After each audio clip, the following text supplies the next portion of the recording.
Oh man, I shouldn't have.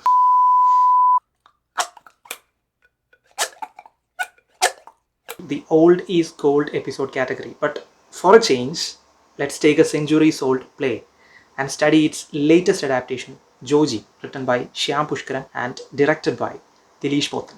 Yes, the play is William Shakespeare's The Tragedy of Macbeth, which was first performed back in beginning of the 17th century.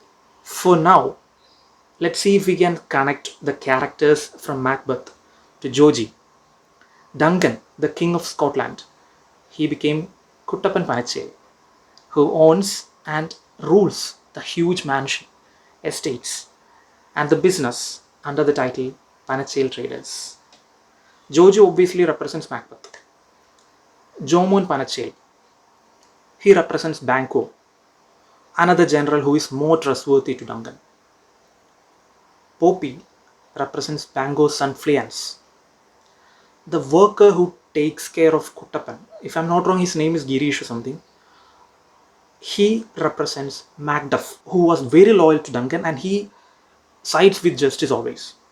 Jason Panachale, he represents Malcolm, who is Duncan's son.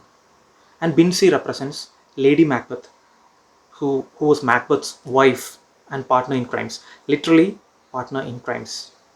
Now let's dismantle both the play and Joji structure wise.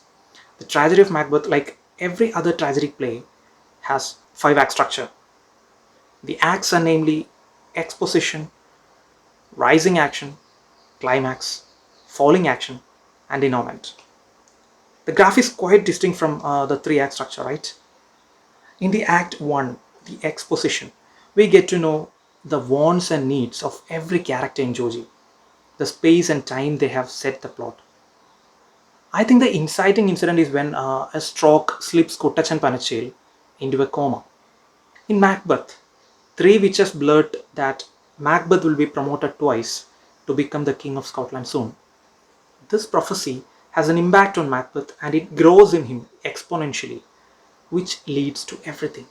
Similarly, in Joji, Dr. Felix represents the 3 witches. He is the first one to assure that his father will die soon and plants an idea in Joji's mind that Joji will become a billionaire soon.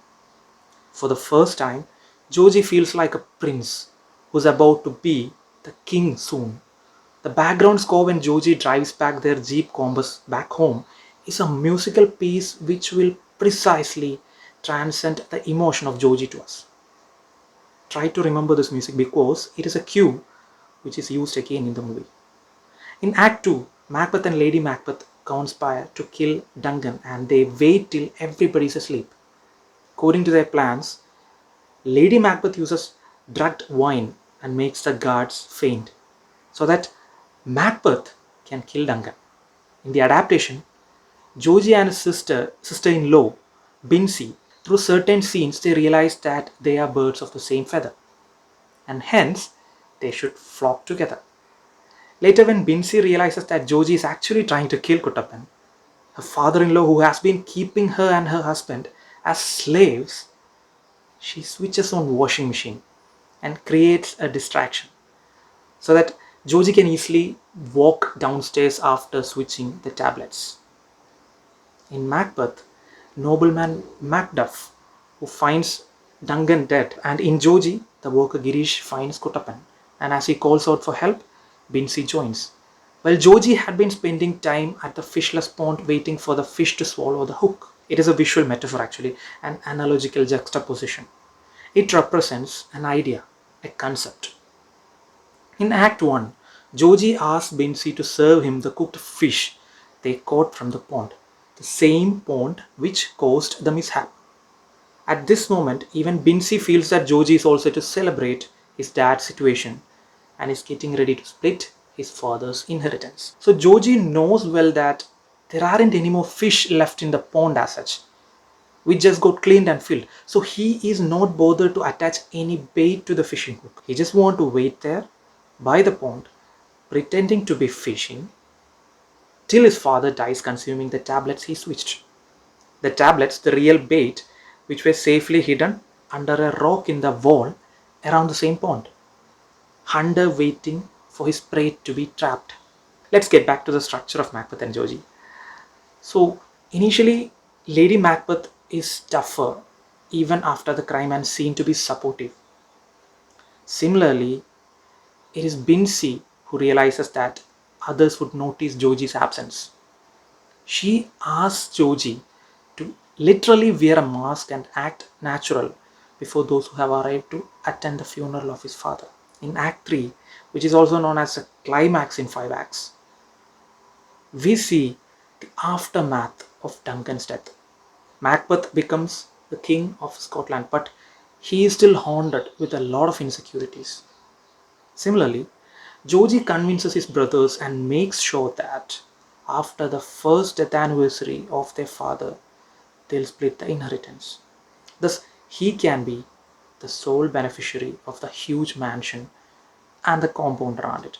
A lot of insecurities start to bother him one after another as he starts to hear about the rumors on his father's death, and is worried that Jomon, who is a drunkard, might lead to solving the truth behind the murder. Remember, initially I said Jomon represents Bango. In Macbeth, Macbeth sees the coast of Bango and worries the courtiers with his mad response. Lady Macbeth dismisses the court and unsuccessfully tries to calm her husband. Meanwhile, in Joji, he is disturbed and he sees a nightmare in which he is fishing in the pond and his father gets hooked in his fishhook. Vinci tries to calm him down with a simple sentence: the dead will never return, but beware of the living. This is not calming him, as it also suggests that Jomon is uncontrollable. He might cause trouble. Later, when Jomon asks Binsi about Joji's whereabouts when his father died, Binsi cleverly deflects, covering up the truth. Here you would see her sitting strongly on a chair right in the sit out area and painting her toenails with nail polish, because now she gets her own time since she has hired a servant to be the new slave. This plots the growth of Lady Macbeth to Queen Macbeth, right? In Act 4, Macbeth embarks on a reign of terror, slaughtering many, including Macduff's family. In Joji, although the reason is different from Bango's murder, Joji kills his elder brother Jomon. Also, he tries to paint Totasudi as the murderer who is on the run. In the case of Macbeth, as the characters step into fifth act, Macbeth feels safe in his remote castle. At the same time, Joji is similar, careless, and overconfident. He is leaving behind so many breadcrumbs for others to find. Here, when Jason says that Jomon's autopsy report says airgun pellets were found in him, Vinci is finally sure about her suspicions on Joji. Poppy pops out the pellet from the rubber tree to prove his suspicions on his uncle. In Macbeth, Malcolm's army utilize a camouflage tactic and reach Macbeth's castle. Similarly, in Joji, when Jason rounds Joji up, it is the worker who represents Malcolm who tries to bravely question Joji. In Macbeth, conscience-ridden Lady Macbeth sleepwalks and confesses everything. Meanwhile, in Joji, Vinci confesses everything to Jason and others. Lady Macbeth suicides, but here in Joji, similarly, Vinci knows that because of her confession, she'll be implicated along with Joji as well. But still, she confesses. That's a kind of suicide too. Macbeth knows he's losing, and yet he challenges Macduff. Similarly, Joji debates with the worker Girish and tries to discredit him. In Macbeth, Macduff triumphs and brings the head of the traitor Macbeth to Malcolm. Meanwhile, when Joji is failing the debate, he tries to convince his brother Jason to help him cover up the crimes. When he realizes he has lost it, he goes to his room, locks it up, and shoots himself. Malcolm, the son of Duncan, declares peace and goes to be the king. Meanwhile, Jason asks others to remain calm till police arrives, even after hearing the gunshot. That's it. We cut to an epilogue scene in which we see bedridden Joji, who is still trying his best not to blame him for his crimes. Now you also know that Joji is a wonderful adaptation which was actually made in Macbeth's mold. But this doesn't mean that the screenplay or the movie is just a copy paste. The character Binsi, portrayed by Unnimaya, is actually one of the best examples to suggest that the adaptation has worked on another level, quite elevated from the original plot. Unlike Macbeth and Lady Macbeth's relationship, Binsi is Joji's sister-in-law. They're not having an affair or something. Okay, Binsi is not a partner in crime as such, but she encourages him indirectly, very organically. She's such an original character who has a better need and backstory than Lady Macbeth, who is just greedy for power and queenship. Binsi is initially shown as a submissive housewife who acts more like a servant to everyone in the family, who does all her, so-called duties. Her efforts to break free and get relocated to start a separate home are suppressed. Gradually, she finds an ally in Joji to fight back, and the volcano starts fuming for an irreversible burst. The day I started reading about the infamous Jolie Joseph and Kudathai cyanide case, I was waiting for a crime thriller which also gives prominence to the perspective of the criminal. Joji fulfilled that wish. The Joji is garnering only positive responses from all across India, other than Kerala. Yeah, other than Kerala, because in Kerala, a small group, a small percentage of pseudos are criticizing it, saying it drew more inspiration from KG George Sar's Iragal. Another small group, including the renowned poet Sachidanandan, is claiming that Joji is not a good Macbeth adaptation like Makbul. They feel that Joji desecrated their idol Shakespeare's masterpiece. Probably they haven't even watched any other adaptations other than Makbul. Who knows? Actually, Makbul is not even the first Macbeth adaptation to portray a crime syndicate and to reinvent the whole scenario. Men of Respect, 1990, which I felt is the reason why Mumbai Underworld was chosen for Makbul 2004. Men of Respect is a crime drama which plots parallels between the New York crime syndicate Don and the King of Scotland.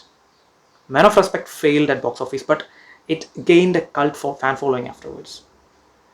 Some even say that the portrayal of New York crime syndicate is in Men of Respect is even truer than what's portrayed in Godfather trilogy. Though we all know which one is more efficient. So I'm not recommending you to watch Men of Respect as a perfect adaptation. Now, there's an adaptation which you all should watch, Scotland PA, which got released in 2001. This one revolves around Duncan's Cafe, a fast food restaurant, and it is one of the best modernized versions of the Scottish kingdom in Macbeth. Well, there are people who accept all this, but here in India, William Shakespeare fans still they don't know how to digest when Shyam Pushkaran and Dilish Potan centered it around the Panachale mansion, the estates, and the pond. Joji tries to give the same catharsis which Macbeth achieved, the same emotional roller coaster. So even now, if you think this is not a good adaptation of Macbeth, then you're prejudiced. Also, if you think it has an affinity towards Iragal, I must say there are some similar choreographies and compositions.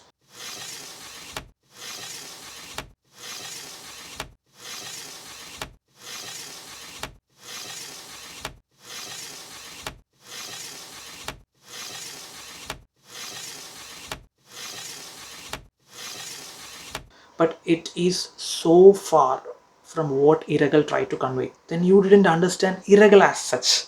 Go watch it again. That's all for now.